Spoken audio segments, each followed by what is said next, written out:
Hi! Hi! Olá! Tudo bom nesta nova semana? Tudo andando, Tudo bem? tudo andando. Foi agora aqui um correr até à meta agora para nós gravarmos. Pois foi. Estava Pois foi. complicado, Estava. mas tudo bem, tudo se resolve. Olha, eu antes de vos perguntar, porque vocês andaram a ver, eu tinha aqui uma coisa atravessada na garganta e eu tenho que dizer. Conta. Muito provavelmente vocês também estão a levar com isso porque vocês fazem parte da Europa, não é? Infelizmente fazemos parte da Europa esta semana. Esta semana e este mês. Não é esta semana, é este mês, não é? Porque o Homem-Formiga e a Vespa já estreou nos Estados Unidos. Yeah. Estreou a semana passada. Yeah. E na Europa estreia daqui a um mês. Daqui a um mês. É que não é uma semana nem duas, é um mês, né? Sim. É assim, eu não quero ser mauzinho, mas parece que estamos na China, no Japão, né? Que as coisas lá estreiam tipo um ano depois. Yeah. Mas não, fazemos parte da Europa, né? Estamos aqui tão perto dos Estados Unidos e temos que esperar um mês. Eu estou muito chateado. É, Estou também. muito chateado porque é muito difícil estar na internet. Muito difícil. Pois é, o risco dos Porque- spoilers a cada Yeah, canto. yeah. E agora está muito na moda aqueles artigos do final explicado. Exatamente. Sendo a parte de explicar, tipo, quando as pessoas fossem muito burras, não conseguissem perceber o que é que viram, né? Yeah. Mas pronto, os sites gostam muito de fazer esses artigos. E então uma pessoa tem que andar tipo a desviar-se dos pingos da chuva, né? Que é muito difícil. Muito Yeah. difícil. Falta dizer que este problema é por causa do futebol.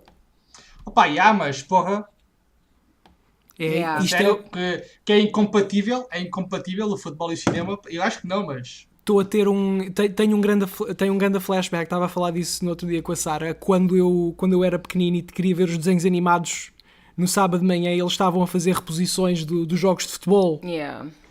E eu ficava sempre muito adanado com o futebol porque queria era ver desenhos animados. E agora exatamente a mesma coisa. Como é que este problema continua a acontecer? Yeah. O mundo é mas um regido pelo mês. futebol, pessoas. É que para a semana o Mundial acaba. Porque Yeah. nós temos que esperar um mês, não faz sentido. Não faz sentido. Yeah, verdade. Temos que esperar até à primeira semana de agosto. Sério. É doloroso. É doloroso, é muito doloroso. É muito doloroso. É muito doloroso porque depois nós vemos o filme e queremos ir ver opiniões de outras pessoas, outras perspectivas, e está tudo enterrado num mês de artigos. Yeah. Porque é impossível tu descobrires esses artigos. Né? A vida é muito complicada. Agora está muito complicado. Nós, os millennials, millennials estamos a sofrer imenso. Na Europa, Pedro. Sim, na Europa. Nós somos segunda categoria. Quais crianças tailandesas, isto é que é sofrimento. E já quer dizer, qual estar 20 dias dentro de uma gruta. Isso não é nada, pá. Isso não é Qual nada. Brexit Estar qualquer? Estar um mês sem ver o filme da Marvel, isto é mau. É tortura. É tortura. Só para deixar bem claro, nós podemos fazer estas piadas agora porque as crianças já foram todas salvas. Sim, exatamente. Exato. Mas só agora. Sim. É por isso, Yeah. é por isso que nós estamos a gravar o programa um dia depois, mesmo para fazer esta piada. Tá? Exatamente. Só Nós por causa esperámos que elas disso. fossem resgatadas. Yeah. Exatamente. Faz todo o sentido. Ora, então digam-me lá que vocês andaram a ver. Afinal, vocês já viram Luke Cage ou não? Olha, estamos quase a acabar. Isto Estamos é- a adorar. Isto tem sido complicado. Isto tem sido complicado, basicamente. Tipo, a vida está difícil, não temos tempo nenhum para nada. Portanto, estamos a ver assim o Luke Cage às mejinhas. Ok. Mas estamos a adorar. Já foram ver. Diz? E já foram ver Incredibles 2. Ainda não conseguimos ver. Epá, E tu? Está problemático aí por esses lados. Está Yeah. problemático. Tu já viste? Eu já fui ver, só que eu gostava de esperar para gravarmos junto para os créditos, mas Sim. estou a ver que vai ficar complicado. Não, nós se calhar conseguimos ir ver este fim de semana. Talvez. Mas, pronto, olha, eu posso dizer que gostei do Está bem. filme. Ok. Eu gostei do filme. É um filme mais adulto, o que é bom. Eu gostei do filme. Ele recicla um bocado o argumento do primeiro. Não gostei muito disso. Mas é um bom filme, uma boa temática. Cresceu, ficou mais adulto. E é bom. E eu gosto muito que o filme começa um segundo depois do primeiro filme acabar. E isso é espetacular. Isso é fixe. É como se não tivesse passado mais do que uma década. Tá a ver? Tipo, tu começas a ver este segundo filme e é como se tivesses nos transportasses 15 anos atrás e estás de volta àquela época, porque começa mesmo depois do primeiro. O que é muito bom. Isso é muito engraçado. Isso é giro. Yeah. e a curta é espetacular, mesmo. Ah, é? É uma daquelas curtas de cair a lágrima e é muito boa. É do Bao, ou dos Baos.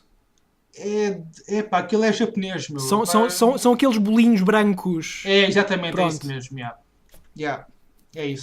É isso. Eu sei disso por causa do programa da Pixar que nós fizemos a semana passada. Ok, pois. Fui ver as curtas-metragens e estava lá essa listada. É muito boa, é muito sentimental, passa-me uma mensagem forte. E pronto, é isto que se quer da Pixar, não é? É isto que se quer da Pixar. Está bem, então e o que é que vocês andaram aí no meio da vossa vida complicada? Viram alguma coisa sem ser Luke Cage? Ou nem por isso? Olha, por acaso vimos uma cena que eu queria falar, que a tua namorada Daniela também já viu, porque eu mencionei. Opa, não!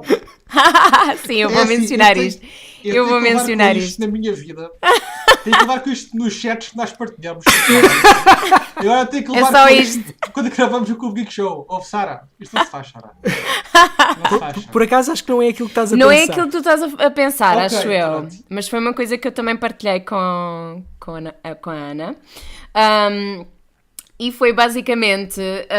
eu nem sei como é que isto nos chegou, mas tipo, eu vi isto no Insta Stories de uma YouTuber que eu sigo.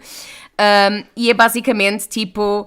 Não sei se vocês já ouviram falar de drama, YouTube drama... no geral, tipo, como conceito, é tipo uma temática que dá imenso que falar neste momento, basicamente.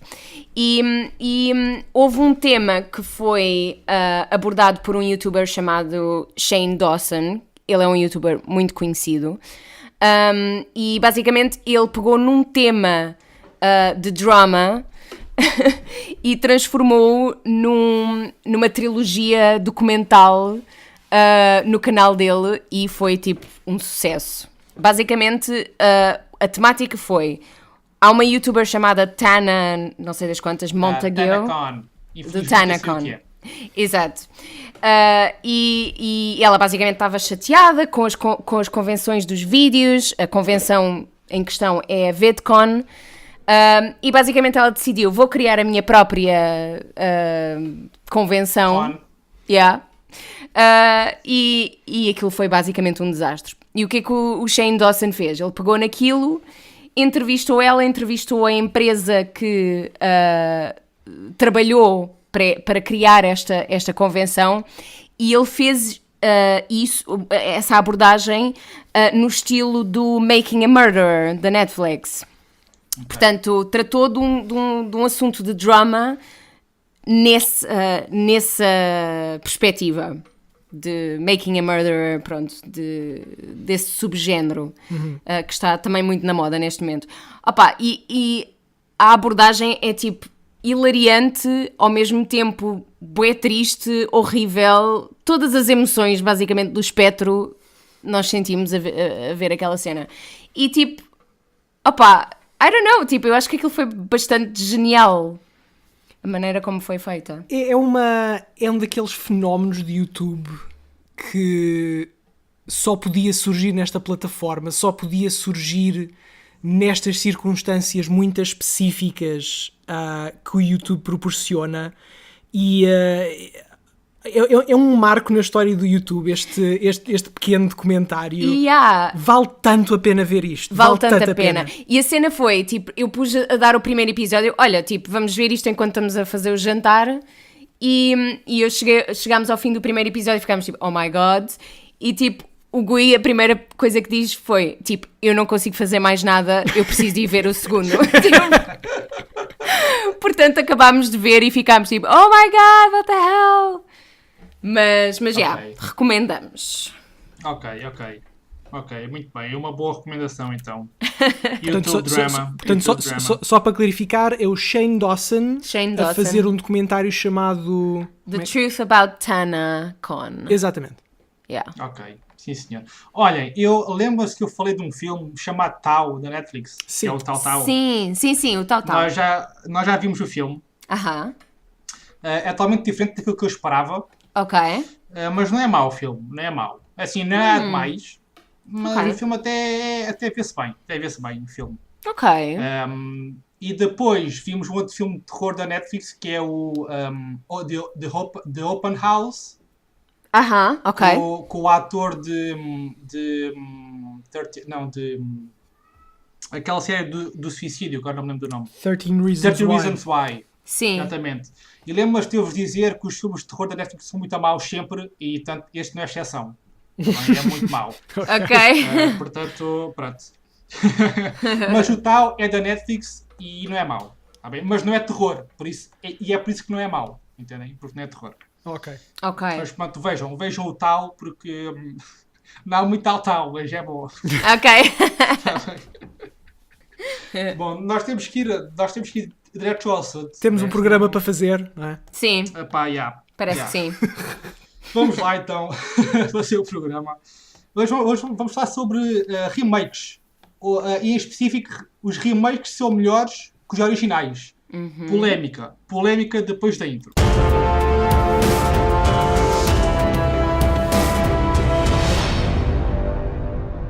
Bem-vindos ao Clube Geek Show, um programa do Clube Geek, onde mergulhamos nos temas mais geeks deste mundo. Eu sou a Daniela, estou aqui com a Sara e com o Gui.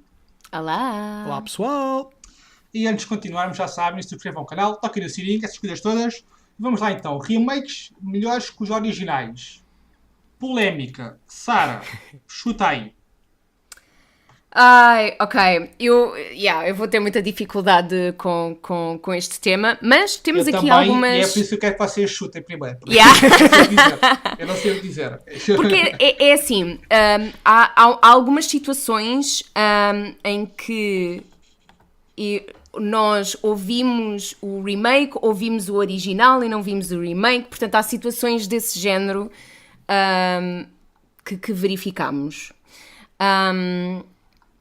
Mas pronto, olha, eu vou começar aqui por um que eu não vi o original,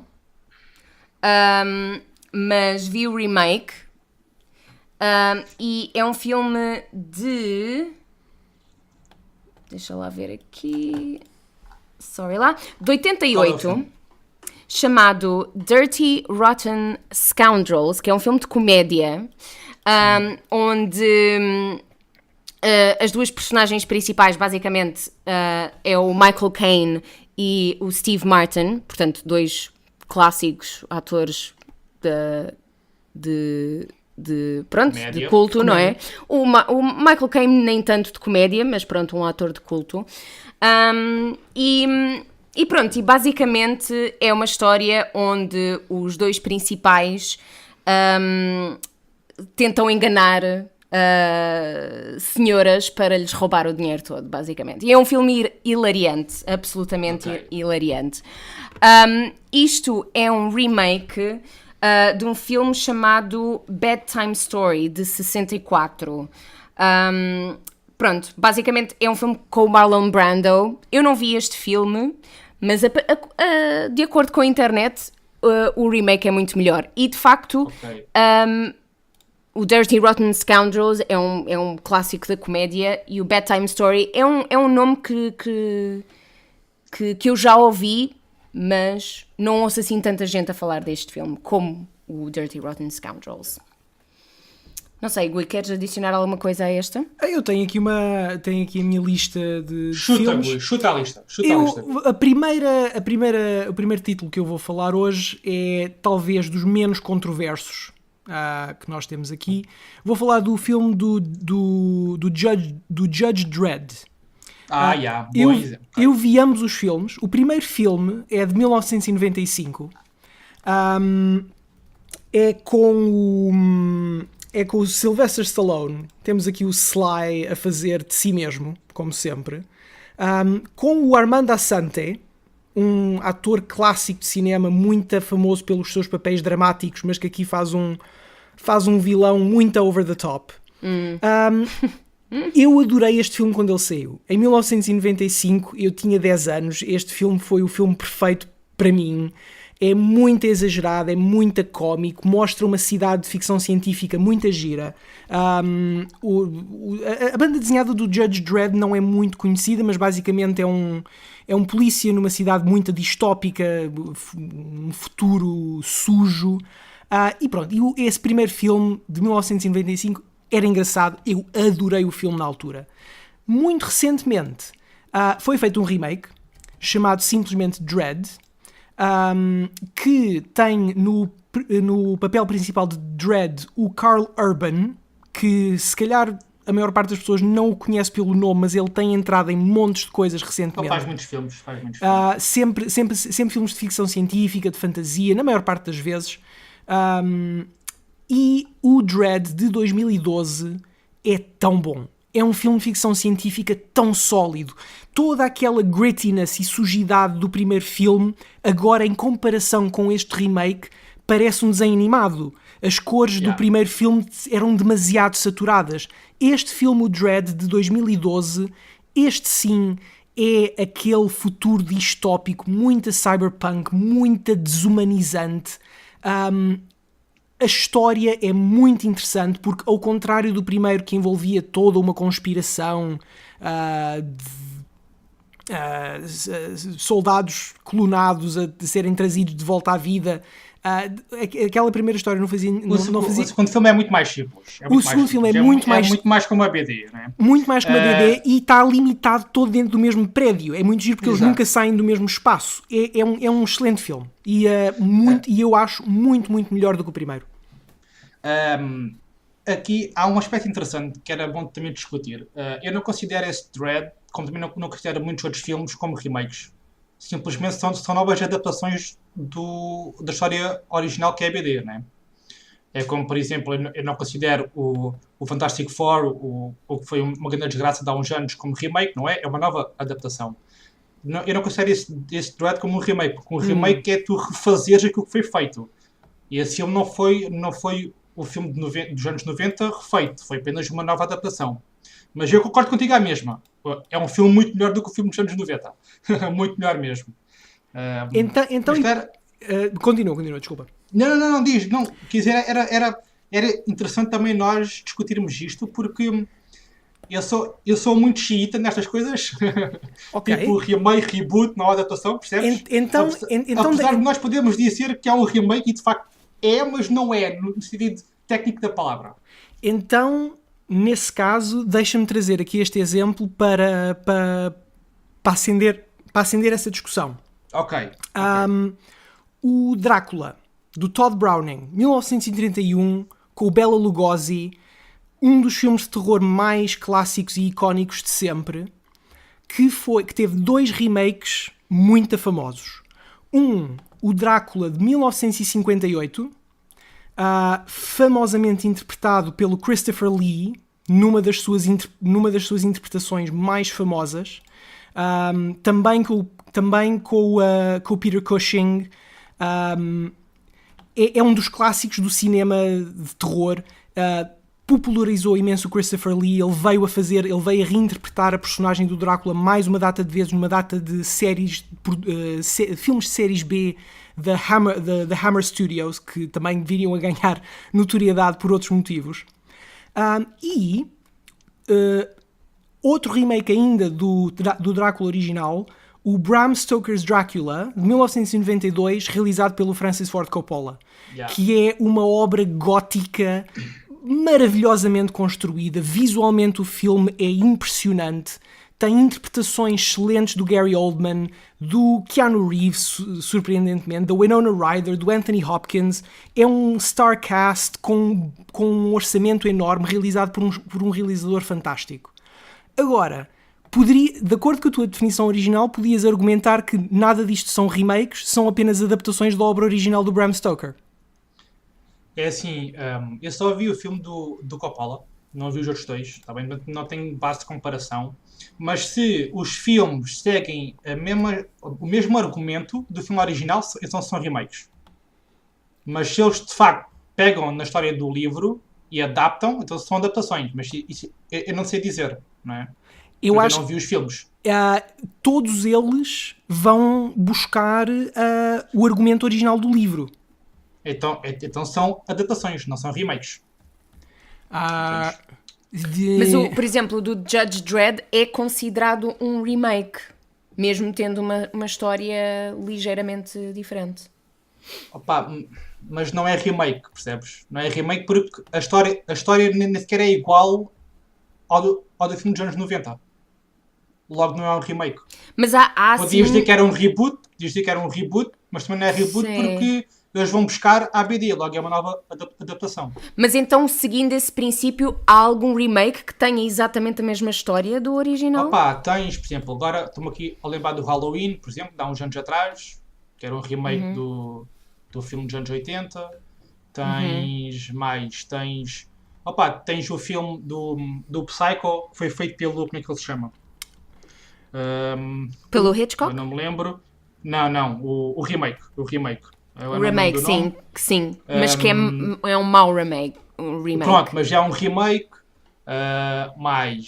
Por exemplo, olha, o Evil Dead há uns anos atrás que eu falei no programa dos filmes de terror é um remake. Todos esses filmes são remakes. Depois tu tens adaptações, novas adaptações. Por exemplo, o filme do Quarteto Fantástico que eu falei é uma nova adaptação, não é? O novo filme do Hellboy que vai sair é uma nova adaptação, não é um remake. Todos os filmes são adaptações. E depois tens reboots que são reboots que é diferente de remake, não é? O reboot é recomeçar de novo. Sim. Nós podemos, por exemplo, pegar o que é que eu posso pegar aqui? Olha, por exemplo, o Super-Homem do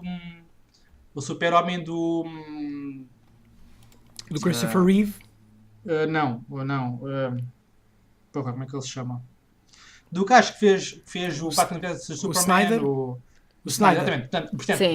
Portanto, o Super-Homem do Snyder, nós podemos dizer que é uma nova adaptação, sim, mas também é um reboot, porque está a recomeçar a história do cinema. Tal como os Spider-Mans. Exatamente. Todos esses Spiders são reboots, mas também são adaptações, né? Não são remakes.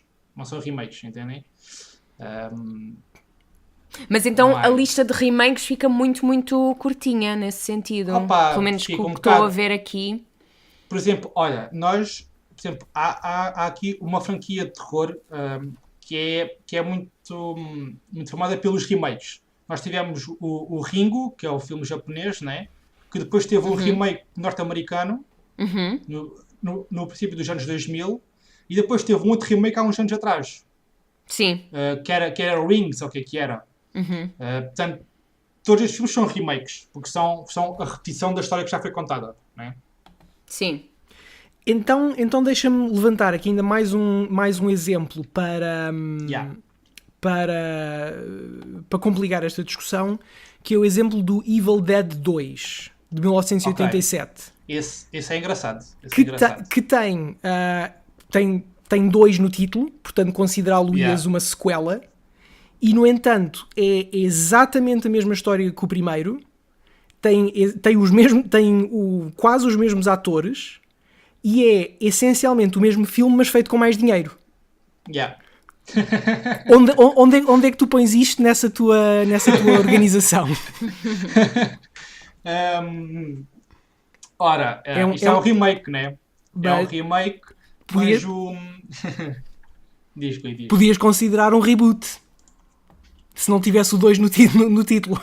Posso considerar o reboot, mas se o filme é exatamente igual, então é um remake. Um reboot é um recomeçar, mas não propriamente igual ao que foi feito antes, né? Portanto, é um remake. Agora é um remake e é uma sequela, mas aquilo é tudo uma grande piada, né? É tudo uma grande piada, mas sim, podemos dizer que o Evil Dead 2 é um remake do primeiro filme, porque é um filme exatamente igual, mas feito outra vez, né? Pronto, de acordo com essa tua lógica, cortaste-me aqui pelo menos metade da lista que eu tinha. Não, mas diz, Rui. Falo que é assim, houve o remake, reboot, nova adaptação, isto está tudo muito, muito misturado, percebes? Eu sei. Portanto, nós podemos quitar tudo como remake. Isto aqui sou eu, que eu sou tipo velho do Restelo, tá? Portanto, tipo, não liguei a disso, ok? tipo, manda a lista porque é para discutir os filmes. Bem, eu tenho aqui um ou outro que gostava de mencionar. Força. Reboot, remake, um deles. Gostava de mencionar o Romeu mais Julieta. Ok. O que ganhou o Oscar. Sim, do Baz Luhrmann. Acho que ganhou o Oscar de melhor filme no Pois ano foi, dele. pois foi. É uma das grandes nódoas da Academia de Hollywood. Pronto. Qual era aquele... Ele estava a ir contra qual? Não me lembro, em 96... Anyway. Não me lembro. Eu acho que é mais recente, Gui. Acho que é mais recente. Não, o filme é de 96. É de É 96. de 96? É. Então é isso. Eu gosto muito do filme. Acho que em filme é o meu Romeu e Julieta. É a minha versão do Romeu e Julieta preferida, porque tem... É mais pop, né? É pop, mas não é só pop. É uma interpretação muito, muito interessante do Romeu e Julieta. Portanto, de facto, é um remake no sentido de a história é exatamente a mesma. Os diálogos são os mesmos, são os clássicos do Shakespeare, mas a adaptação, a visão do realizador para filme é completamente dos anos 90, pronto, é específica dos anos 90, portanto eu gostei muito desse contraste de clássico e do novo milénio, quase. Okay. Portanto, acho que é um exemplo interessante de um remake bastante positivo. Boa. Mas, Gui, continua aí a tua lista, Gui. Ok, então, outro remake muito giro para falarmos é o Ocean's 11. Olha. O Ocean's 11 de 2001, que toda a gente conhece como tendo tem o George Clooney, tem o Brad Pitt, tem o Matt Damon. Na altura eles pegaram nos atores populares, todos que por ali andavam, e puseram-nos todos no mesmo filme. E para quem viveu num buraco durante os últimos 10 anos, os filmes do Ocean's 11 e as suas várias sequelas são basicamente acerca de um grupo de bandidos que andam a fazer assaltos de maneiras muito elegantes e vestidos com a melhor moda do momento. Mas o Ocean's 11 é um remake do filme com o mesmo nome, Ocean's 11, de 1960, que tinha precisamente a mesma premissa. Eles na altura também foram buscar os atores mais famosos da altura, que eram, por exemplo, o Frank Sinatra, o Dean Martin, o Sammy Davis Jr., puseram-nos todos no mesmo filme e foram... E as personagens estão a fazer exatamente a mesma coisa, também estão a fazer um assalto. Aqui a principal diferença é que no filme de 1960 eles são todos ex-militares e estão a aplicar a sua técnica militar ao assalto. O Ocean's 11 de 2001 é um filme muito mais espertalhão, esteticamente e cinematograficamente muito mais sofisticado, como não podia deixar de ser, mas é um filme que... Eu achei muita piada este par, porque apesar de estarem a fazer exatamente a mesma coisa, é a mesma história, é a mesma ideia de pegarem nos atores mais famosos do momento, ter resultado em filmes tão distintos um do outro. Portanto, este é outro exemplo que eu gosto muito. Sim, e é um exemplo porque o filme é bom e eu também acho que é melhor que o filme original. Exato. Depois, tem aqui... Depois, o que é engraçado ou que eu acho graça, é encontrarmos filmes que eu, por exemplo, não fazia ideia nenhuma que eram remakes. Por exemplo, o 12 Macacos, de 1995, realizado pelo Terry Gilliam, um ex-Monty Python, na altura, é, na realidade, um remake de um filme francês de 1962 chamado La Jetée, que é um filme... se eu não me engano, é até uma curta-metragem, 30 minutos, não tem imagens em movimento, são só fotografias a preto e branco em sequência, mas que é exatamente a mesma história de um homem que volta atrás no passado para encontrar uma mulher que tem um impacto imenso no futuro dele. E é engraçado vermos como um filme muito desconhecido, muito obscuro, dos anos 60... foi repescado por um dos realizadores mais improváveis de sempre, que é o Terry Gilliam, e resultou na fritaria que é o 12 Macacos. Yeah.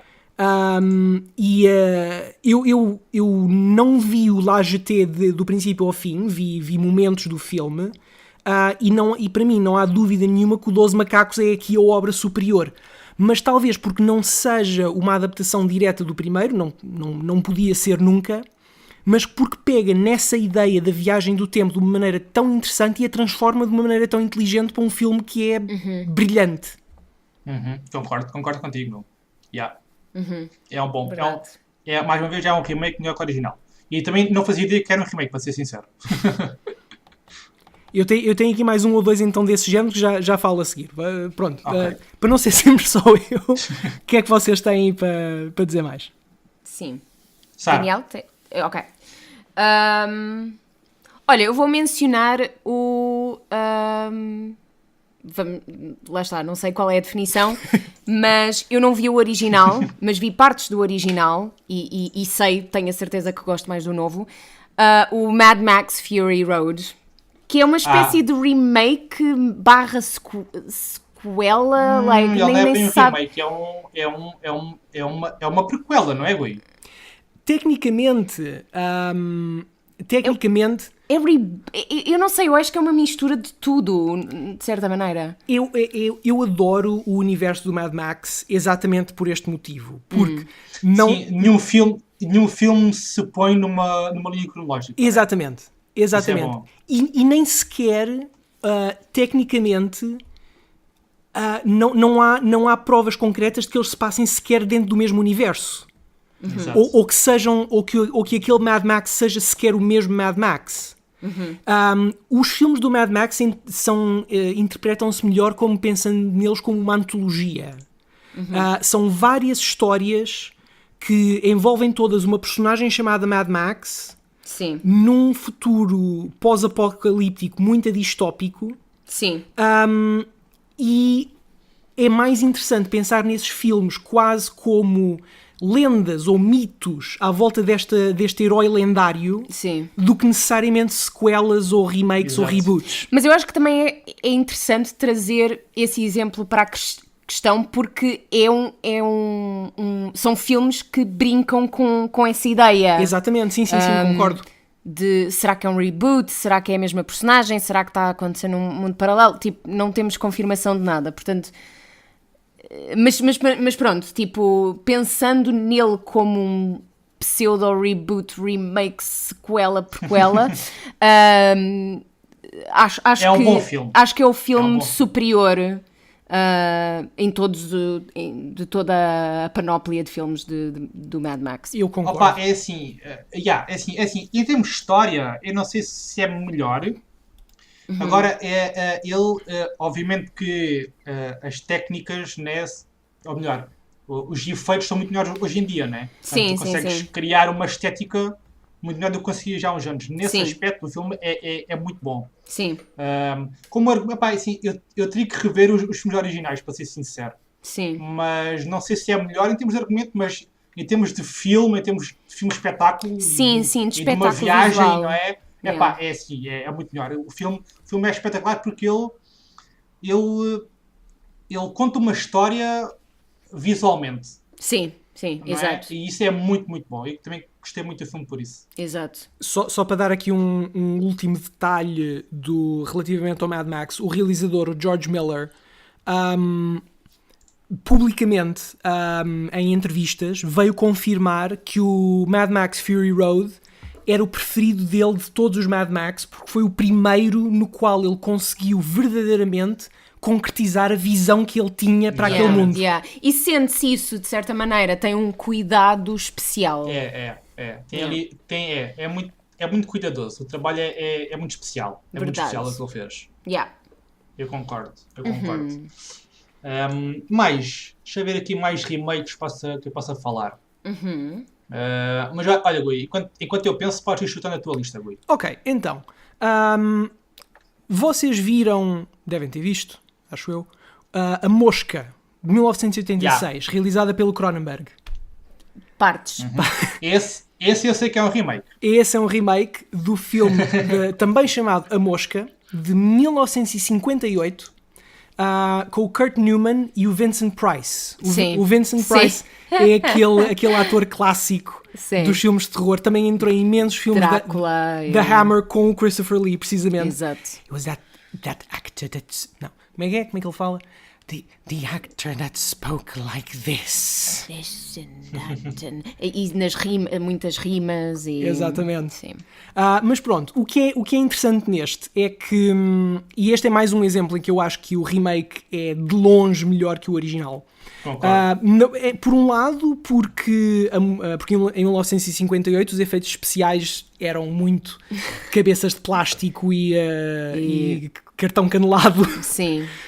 Mas sobretudo porque A Mosca de 1986, sendo realizado pelo Cronenberg, é um filme que é tão agressivo. É horrível. Tão agressivo.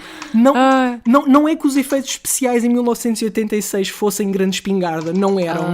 Mas ele consegue, com aquilo que tinha na altura, criar um filme que é tão visceralmente repugnante. Nojo, mesmo nojento, mas muito bem feito. Muito bem feito. A construção do filme está fantástica. A sensação de desconforto não vem só do horror físico, do body horror que o Cronenberg basicamente codificou como body horror. Os fãs de Rick and Morty vão conhecer que dentro do universo de Rick and Morty existem os monstros, os Cronenbergs, que resultam naquele episódio em que o Morty cria uma poção de amor e o Rick fez uma poção de amor, mas enganou-se e transformou toda a gente em monstros. Esses monstros chamam-se Cronenbergs por causa, em parte, da Mosca de 1986. Tão visceralmente horroroso que o filme é. A sério, vejam, vale a pena. Tem o Jeff Goldblum num dos papéis mais interessantes da carreira dele. Sim. Portanto, sim, este é outro exemplo muito engraçado. Eu concordo. Olha, eu vou mandar à parede aqui uma... É uma nova adaptação, nós podemos dizer que é um reboot, não é remake, mas é um reboot. Podemos dizer que é um reboot deste ano, que eu considero que é muito melhor do que os filmes originais, que é o Tomb Raider. Ok. Não sei se vocês viram o Tomb Raider deste ano. Não vimos esse, vimos os antigos. Pronto, epá, é muito melhor, é muito melhor. É um filme que está muito mais próximo aos jogos e é um filme recente, é um filme deste ano, portanto está mais fresco. Epá, é muito melhor que os filmes originais. Mas esse não o considerarias uma adaptação e não um remake? É uma adaptação, assim, remake não é de todo, porque a história não é igual, não é? Nós podíamos ter que ser um reboot, porque é um novo recomeço, não é? Mas, tecnicamente, é uma nova adaptação. Não é? Mas pronto, isto aqui, como está tudo misturado, uma pessoa até pode dizer, mas sim, Tomb Raider. Mas então, o filme deste ano é melhor que os anteriores? É assim, é melhor, para mim, é melhor que os filmes com a Angelina Jolie. Yeah. Sim, esses filmes eram fraquitos. Eram muito fraquinhos. Eram fraquinhos, eram. Yeah. Olha, tenho aqui outro reboot. O Rise of the Planet of the Apes. Portanto, a trilogia recente. Olha, muito bem pecado. Muito bem pecado. Sim, isto é uma trilogia que já foi feita, já é a terceira vez que é feita, se não me engano. Não a trilogia, não. Mas... É um terceiro reboot, é um segundo reboot, É um segundo reboot, sim. Sim. Mas já, tiveste a tentativa do... Não é um terceiro reboot? Acho que não é um terceiro reboot. Eu acho que é um terceiro reboot. Não, tens razão, sim. É tens razão, sim. Reboot. Tiveste aquele filme do início dos anos 2000 do Tim Burton. Do Tim Burton, flop. Não, mas eu já estou a contar com esse. Qual é que foi o outro? Mas esse já era um reboot do... Um remake do primeiro. Do primeiro. Então, logo houve dois, não houve três, não é? Não, então agora tem o original mais dois reboots. Sim, mas antes do Tim Burton sequer pegar no projeto, já havia um Planet of the Apes. Sim, o original, Sara. Sim. Não é um reboot. Logo tiveste dois reboots. Não três. Sim. Ok. Certo? Eu acho que estamos a pegar muito aos detalhes, porque ele literalmente tipo, três Pronto, franchisings pronto. diferentes, entre aspas, Pronto, tipo, exatamente. do Pronto, planeta exatamente, dos macacos. exatamente. Pronto, gosto muito desta nova trilogia. Acho que o primeiro dos filmes, lá está, história completamente diferente, mas impressiona-me sempre que vejo qualquer um dos 3 filmes. E sim, reboots muito, muito bem conseguidos. Concordo contigo. Eu aqui levantaria a questão, só para chatear, que será que podemos considerar esta nova trilogia de filmes um remake não da primeira trilogia, mas da primeira sequência de filmes que houve? Porque o primeiro Planet of the Apes teve montes de sequelas, acho que teve umas 6 ou 7 ou 8 sequelas. Mas será que podemos considerar que uma trilogia inteira pode ser um remake da ideia original? Assim, não é um remake porque a história não é. Assim, tu podes dizer que o filme do Tim Burton é um remake, é mais próximo de um remake do que estes novos filmes. Ok. Entendes? Porque a estrutura do filme é muito igual aos filmes originais, não é? Tipo, do astronauta cai no planeta que não sabe que é o planeta Terra e depois no fim descobre que é o planeta Terra, percebes? Spoiler alert para quem está Pronto, atrasado 50 anos. Já tem 50 anos ou mais, não é? No fim aparece a Estátua da Liberdade. Exatamente. Enquanto que estes novos filmes ele pega na mesma temática, mas conta uma história de uma outra forma, não é? Sim, sim. Portanto, eu posso dizer que é um reboot porque é um recomeço. Sim, Entendes? sim. É o reset Agora, do universo. É um reset. Agora, quer seja reboot ou remake ou whatever, eu concordo com a Sara, estes novos filmes são muito superiores. Yeah. Tanto aos filmes originais como ao filme do Tim Burton, que aquilo Sim. é um bocado esquecível, não é? Sim, completamente, completamente. Ok, deixa-me mencionar então aqui outro. Este eu tenho um bocadinho mais fezado que vocês não vão saber que é um remake, que é A Coisa, de 1982, do John Carpenter. Esse do John Carpenter é um remake? É um remake de um filme chamado The Thing from Another World, de 1950. Ok. Que é exatamente a mesma história. Também é um grupo de cientistas na Antártida. Na Antártida ou no Ártico? Nunca me lembro. Na neve, no gelo. No gelo, pronto. Que também começam a ficar infectados por um ser alienígena e gera-se todo aquele ambiente de suspeição e paranoia de quem é que é o alienígena infiltrado. Mais uma vez, este filme de 1982 também pega muito mais pelo horror físico. O The Thing tornou-se num filme de culto por causa disso. O meu preferido é a Cabeça Aranha. Sim. Olha lá, Gui, tu viste... Gui e Sara, vocês viram o novo remake da coisa? De há uns anos atrás? Vi. Eu não O que é que vi. achaste? Epá, é giro. É giro, mas Carpenter é Carpenter, não é? Exatamente. É um remake que falha em fazer o que quer que seja de diferente do de 82 e não consegue nem ser melhor nem ser diferente o suficiente para se destacar. Mais valia não ter existido. Yeah. É assim, eu até gostei, mas é como... Lá está, exceto a nova vaga de terror, até assim, que nós já falámos agora, mas os filmes de terror de hoje em dia são muito digitais. Por falta de outra palavra, não é? São muito efeitos especiais. Não... Falta ali algo palpável. Nos filmes dos anos 80 e 70 havia muito, até nos anos 90, não é? Uhum. E acho que foi isso que falhou neste novo remake.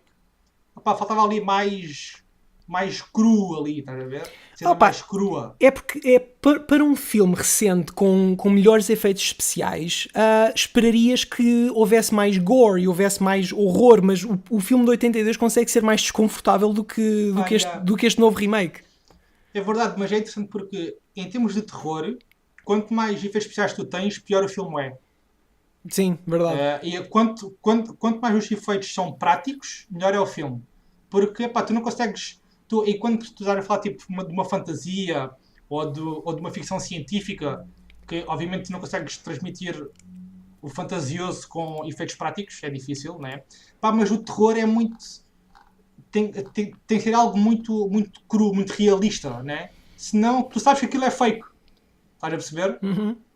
Pelo menos acontece comigo, né? Eu tenho essa percepção. Portanto, para mim, quanto mais os filmes... olha, lembrei-me agora. Um filme que cai precisamente nisso que eu estou a dizer. O remake do Poltergeist. De há uns anos atrás. Que é exatamente... É um remake, exatamente a mesma história, com a mesma estrutura, exatamente igual. Só que, em vez de ter efeitos práticos, como o filme do Spielberg... O filme não é do Spielberg. Foi produzido pelo Spielberg, né? Sim. Pronto, o filme... é tudo efeitos especiais. E Não funciona. Não funciona. Não funciona. Por acaso acho que não vi esse, não vi o remake desse. Eu também não. Mas é interessante saber. Yeah. Não sei, vocês têm assim alguns remakes, reboots, cenas assim? Eu ainda tenho aqui algumas coisas na minha lista. Daniel, Diz, Gui. ok, então, o clássico Scarface, 1983, do Brian De Palma, é um remake de um filme também chamado Scarface, de 1932. Que conta a história de um gangster inspirado no Al Capone, e é basicamente a mesma história do bandido que cresce muito depressa na hierarquia do crime, e basicamente entra numa espiral autodestrutiva. O primeiro filme é muito injusto fazer esta comparação, na realidade, porque não podes comparar um filme de 83 feito com um de 32. Exato. Em 32 pronto, havia filmes muito, muito giros, havia filmes muito, muito interessantes, mas não podemos dizer que são bons como os filmes de hoje são bons. Mas sim, o cinema não estava no seu pleno ainda. Exatamente, e o cinema evoluiu imenso desde essa altura. Claro. Portanto, é um bocado injusto dizer que o Scarface de 83 é melhor do que o de 32. Mas o que eu acho interessante é que é esta transformação da personagem do filme de 32, que era um gangster italiano, para esta personagem interpretada pelo como é que ele se chama? O Al Pacino. Do Al Pacino. Interpretado pelo Al Pacino, que é um imigrante cubano. E essa transposição de Los Angeles... de Nova York para a Flórida, onde o Scarface de 82 se passa, é uma tradução das mesmas ideias muito interessante. O filme é realizado pelo Brian De Palma, é escrito pelo Oliver Stone, transformou-se num filme de culto, e é engraçado que seja um filme de culto muito famoso, enquanto que o seu original de 32 basicamente caiu no esquecimento. Mas é normal. Mais uma vez, era um bocado inevitável, mas pronto, é outro exemplo que eu também encontrei para aqui. Sim, e o novo remake está a ser desenvolvido agora, não é? Portanto, não sei se vocês sabiam, mas... Por acaso, não, acho que eu ouvi vagamente não. falar disso, mas... Está a ser desenvolvido um novo remake do Scarface. Say hello to my little friend. E também gostava aqui de falar de um outro remake que eu não vi o original, está bem? Que é o de Departed. Sim. Que até ganhou o Oscar para melhor realizador, melhor filme, melhor tudo, do Martin Scorsese há uns anos atrás. Há uns anos. Há 10 anos, há mais de 10 anos. Que é um remake de um outro filme que eu não sei de onde, eu acho que é sul-coreano ou algo assim. Sim, é asiático, sim. Eu tenho ideia que é asiático, sim. O filme original chama-se Infernal Affairs. Sim. Exatamente, é isso mesmo. Coreano, acho que é coreano, sim. E é uma sim, trilogia, é um clássico também. Infernal Affairs, é uma trilogia, acho eu. É uma trilogia, né? Que é muito conhecido também. É engraçado que o remake norte-americano foi feito pelo grande realizador, teve grandes atores e ganhou tudo o que tinha para ganhar. Sim. Eu não vi os filmes originais, confesso, mas gostei muito do Departed do Martin Scorsese. Portanto, mais um que um exemplo. E esse é mesmo remake, né? Sim. A história é exatamente igual. Sim. Mas o Infernal Affairs também é tipo considerado um filme de culto, por isso que se calhar temos aqui um exemplo em que o remake pode ser marginalmente melhor, mas ambos são muito, pronto, de culto. Sim, sim, Instant sim. classics. Sem dúvida, sem dúvida. Olha, outro nós também falámos no programa de terror, também é um remake, que é o. Tens o Let the Right One In, Exato. que é um filme europeu, não sei de onde, Europa do Dinamarca? Norte, Dinamarca para aí, que é um puta filme, como diziam os brasileiros. Depois tivemos, que é 1 ano ou 2 anos depois, o filme do Matt Reeves, acho que era do Matt Reeves, que é o Let Me In, que é a cópia exatamente, é igual, é tudo igual. Yeah. Mas não é um filme pior que o original. O filme é bom. O filme é bom. Portanto, também é aqui é um bom exemplo aqui para remakes que são bons. Deixa-me então trazer aqui dois clássicos, que são 2 filmes com o mesmo nome, o The Thomas Crown Affair.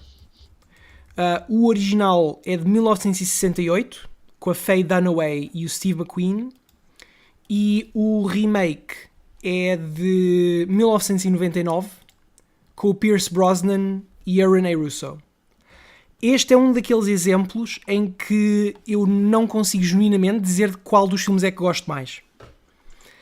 O filme, o original, tem o Steve McQueen e a Faye Dunaway, que fazem uma parelha fantástica, tem uma química excelente entre os dois. Para quem nunca viu os 2 filmes, o que é que vocês estão a fazer? Estes filmes são clássicos, são excelentes, vejam-nos. Olha, nunca vi, meu. Mas basicamente contam a história de um milionário aborrecido que se põe a roubar obras de arte e acho que ela é uma agente de uma seguradora que foi encarregada de o investigar, e eles acabam por envolver-se romanticamente, ao mesmo tempo que ela o está a investigar, ele está a enganá-la, está-lhe a mentir o tempo todo. São filmes muito, muito fixes, muito bem construídos, muito bem realizados. Como eu estava a dizer, o primeiro de 68 tem toda a química fantástica entre a Faye Dunaway e o Steve McQueen.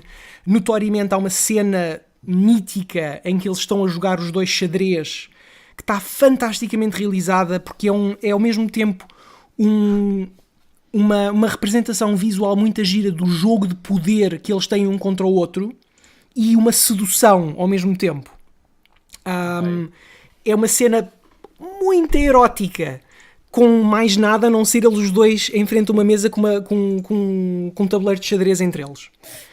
O Thomas Crown Affair de 1999, com o Pierce Brosnan e a Renee Russo, é um filme que estilisticamente é giríssimo. Tem sequências muito bem filmadas, tem uso de imagética visual brilhante. Acho que no primeiro filme ele está... Não me lembro exatamente o que é que ele está a roubar. No filme de 1999 ele está a roubar um quadro do Magritte. Há notoriamente no fim do filme uma sequência giríssima em que aparecem dezenas e dezenas e dezenas de homens vestidos como aquele quadro muito famoso do Magritte, do homem que tem... O Homem da Maçã. O Homem da Maçã, sim, que tem o chapéuzinho de coco e a maçã em frente à cara. Aparecem dezenas e dezenas de figurantes vestidos dessa maneira a andarem pelo museu, à medida que o Thomas Crown também se veste dessa maneira para passar despercebido. Tem um uso excelente da música Sinner Man, da Nina Simone, que está fantasticamente bem introduzido na estética do filme. Portanto, para mim, um exemplo de 2 filmes, um é um remake do outro, em que são os 2 fantasticamente bons por motivos diferentes. Ok. Sara, queres partilhar aqui um último remake ou Olha, não tens mais nada? por acaso queria partilhar um último remake que eu vou dar um disclaimer, tipo, não acho que seja melhor do que o original, mas acho que é o que desta panóplia de filmes é o que se aproxima mais de um filme muito, muito bom. Estou a falar de remakes live action de filmes da Disney, que na maior parte dos exemplos não funcionaram de maneira nenhuma. Foram tipo um absoluto train wreck. Portanto, a Cinderela foi um filme péssimo, a Maleficent também foi muito desapontante, tivemos o Alice in Wonderland, etc, etc. Mas sinto que o filme que fez um muito bom trabalho a fazer um remake, lá está, não acho que seja melhor do que o original, é O Livro da Selva. O Livro da Selva é um filme com uma história diferente do original, mais madura, mas um filme muito, muito bem executado. Muito emocional, muito carinhoso em termos das personagens.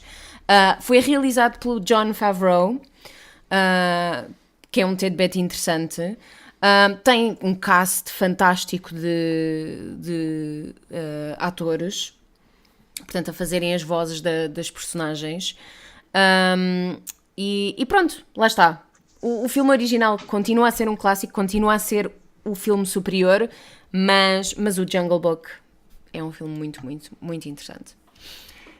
E então, antes de acabarmos, deixa-me só, já que estamos aqui e que eu tenho a lista, deixa-me chegar ao último item da minha lista, que é o Casino Royale de 2006, que é simultaneamente um reboot do universo do James Bond, porque começou com o novo ator Daniel Craig. Exato. Num estilo completamente diferente. E é mesmo reboot porque é mesmo ele no início da carreira. Exatamente, é muito interessante. Exatamente. E ao mesmo tempo é um remake quase cena por cena do filme Casino Royale de 1967, que é talvez um dos filmes do James Bond mais apalhaçados. Era o David Niven a fazer de James Bond, se eu não me engano, com o... como é que ele se chama? Com o Peter Sellers, famosíssimo ator clássico de comédia. E esta superposição deste filme ser simultaneamente um remake e um reboot, e os dois filmes serem tão diferentes um do outro, ao passo que o Casino Royale de 67, como eu disse, é um filme muito apalhaçado, é quase uma comédia, e o de 2006, com o Daniel Craig, é uma exploração muito pesada, muito introspectiva de um James Bond que ainda se está em construção e ainda vemos a degradação da personalidade dele. Acho que é um dos exemplos mais engraçados de remakes que eu conheço. E o filme é muito bom. É. Mesmo. É verdade. Olha, eu não tenho aqui mais nenhum remake nem reboot, mas foi interessante esta conversa. Foi interessante. Nem que seja para definirmos o que é um remake, um reboot e uma sequela. Agora já sabem, pessoas. Agora já sabem, mas pô, por tudo na vida, vocês podem dizer o que quiserem, está bem? Vocês podem dizer que uma adaptação é um remake, é um reboot, nem interessa, está bem? Desde que o filme seja bom. Exato, isso é o que interessa. Exatamente, isto é que interessa, né? Bem, pessoal, olha, nós voltamos aqui no outro programa do Clube Geek. Dará muitos, portanto, voltamos aqui no outro programa. Subscrevam o canal. Eu sou o Daniel, estive aqui com a Sara e com o Gui. Este foi o Clube Geek Show. E adeus, pessoal, e abraços e beijinhos. Tchau, tchau. Tchau, tchau. Adeus, pessoal.